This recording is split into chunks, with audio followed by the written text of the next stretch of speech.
예, 우리가 이전 시간에 살펴본 것은 상속이라고 하는 것을 코드 레벨에서는 어떻게 구체화하느냐 하는 것에 대해서 알아본 것이고요.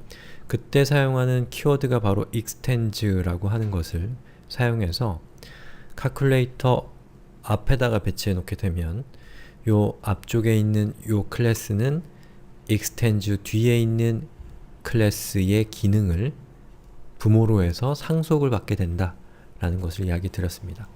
그러면 현재 우리가 하고 있는 예제는 어떤 모습이냐면 자, 이런 모습입니다. 자, calculator가 이렇게 있고요. 그리고 substructionable calculator가 이렇게 있습니다. 그래서 요렇게와 이렇게 되어 있죠. 자, 제가 이렇게 그림을 그린 이유는 옆에다가 뭘 하나 두려고 하는 거예요. 즉, 하나의 부모가 있으면 자식이 하나일 수도 있지만 여러 명의 자식이 있을 수도 있죠. 그래서 이렇게도 가능하다는 것이고 얼마든지 많은 자식들이 생겨날 수 있다는 얘기를 하고 싶은 겁니다. 그리고 여기에 우리가 샘플로 하나만 더 만들어 볼 객체는 multiplicationable 이 발음하기도 힘듭니다. calculator라고 하는 것을 만들어서 이거는 뭐냐면 곱하기가 가능한 곱하기 기능을 가지고 있는 계산기를 만들어 보자 라는 겁니다. 얘는 빼기 기능이 있는 계산기인 것이고요. 자, 그러면 어떻게 코드를 구성하면 되는지를 살펴볼게요. 이건 뭐 이제 어려울 게 없습니다. 자, calculator demo2 파일을 열어서 이렇게 보면 자, 여기에는 calculator는 없습니다. 왜냐하면 이미 calculator demo1.java에서 우리가 정의해 놓은 클래스가 존재하기 때문에 굳이 calculator demo2에서 정의할 필요가 없고 실제로 정의할 수도 없습니다. 자, 그럼 extends calculator를 하게 되면 이 multiplicationable calculator는 이 calculator가 가지고 있는 기능을 그대로 상속하면서 여기에 정의되어 있는 multiplication이라고 하는 메소드를 추가로 정의할 수가 있게 되는 거죠. 그리고 이 메소드가 하는 역할은 부모가 갖고 있는 인스턴스 변수, 필드인 자, thisLeft 곱하기 thisRight를 하는 로직입니다. 그럼 이걸 어떻게 호출하냐면 multiplicationable calculator를 C1이란 인스턴스에 담고요. 이 C1이란 인스턴스의 초기값으로 left는 10, right는 20 값을 해서 자, 부모 클래스에 있는 메소드를 호출하죠. 여기까지는 똑같고 그리고 C1.multiplication을 하게 되면 10 곱하기 20을 하기 때문에 200이 화면에 출력이 될 겁니다. 자, 한번 실행을 시켜볼까요? 자, 이렇게 화면에 200이 출력이 되죠. 자, 그러면 여기에 있는 요 multiplicationable calculator라고 하는 요 클래스가 있는데요. 그러면 이 클래스를 상속하고 있는 또 다른 클래스를 우리가 만들 수 있을까요? 요런 궁금증을 또 가질 수가 있습니다. 아주 정당한 궁금증이죠. 물론 가질 수 있습니다.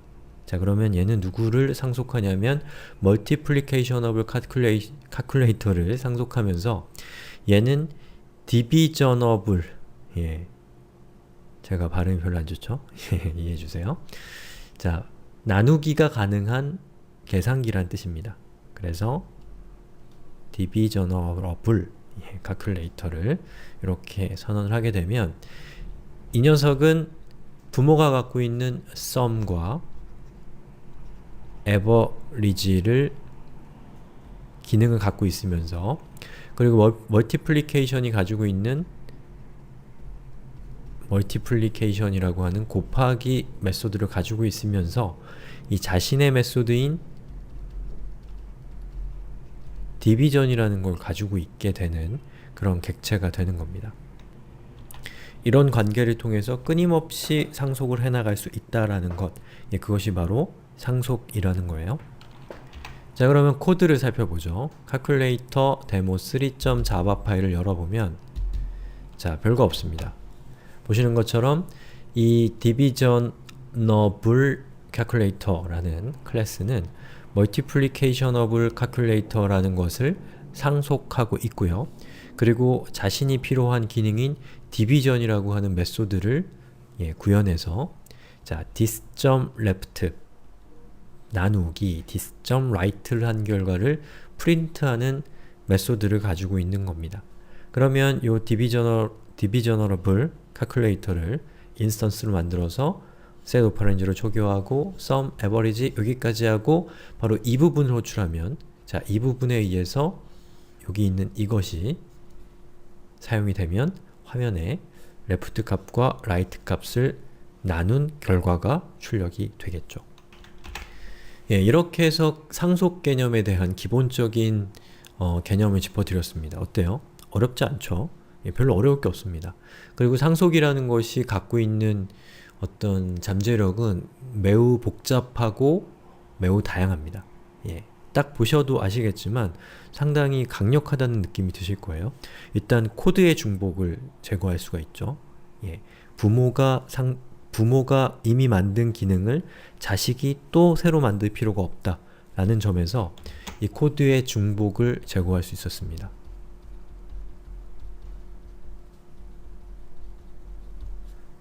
그리고 부모가 만든 코드를 자식이 사용할 수 있다는 점에서 동시에 재활용성이 높았고요. 만약에 부모가 만든 코드에서 어떠한 개선이 일어났다. sum이라고 하는 메소드에 대한 개선이 일어났다고 하면 그 sum이 소지하고 있는 calculator라고 하는 클래스를 상속받는 모든 클래스에서의 개선이 일어나기 때문에 유지보수가 편리하다라는 점이 생기고요. 그리고 그 클래스가 갖고 있는 그 클래스의 중요한 임무를 제외한 나머지 것들은 부모에게 코드가 존재하기 때문에 가독성이 높아지는 그런 측면도 있다고 할 수가 있습니다. 그래서 코드의 중복의 제거, 그리고 가독성의 증가, 또 재활용성의 증대, 유지보수의 편의성 이러한 것들은 각자 목적하는 취지는 다르지만 이것들은 사실은 함께 가는 관계라고 할 수 있어요. 하나가 좋아지면 나머지 하나도 좋아진다라는 것이고, 그리고 이 프로그래밍에서 여러가지 여러분들이 공부해야 될 여러가지 것들은 사실은 이러한 것들을 더 효율적으로 하기 위해서, 더 잘하기 위해서 만들어진 다양한 규칙들이다라고 생각하시면 될 것 같아요. 자, 이렇게 해서 상속이 무엇인가에 대한 기본적인 얘기는 여기까지 하고요. 다음 시간부터는 제가 아까 간단하게 말씀드렸던 이 상속이라고 하는 기능을 수용하기 위해서 여기저기 이 덕지덕지 붙어있는 땜빵이라고도 할 수 있고 우리가 수습해야 될 여러가지 것들을 이 규칙으로 만들어 놓은 것들이 있습니다. 그런 것들을 보면서 어떻게 튼튼하게 애플리케이션을 구축할 수 있는가를 또 살펴봐야 되고요.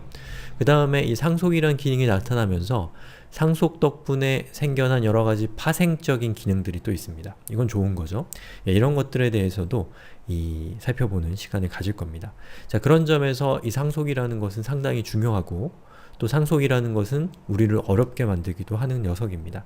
그래서 저는 상속 이전에 여러분들이 익혀두셔야 될 것들, 상속을 모르고도 익힐 수 있는 것들은 최대한 상속 앞으로 수업을 배치하려고 노력을 했습니다. 왜냐하면 상속 때문에 걔들까지 모르면 안 되잖아요.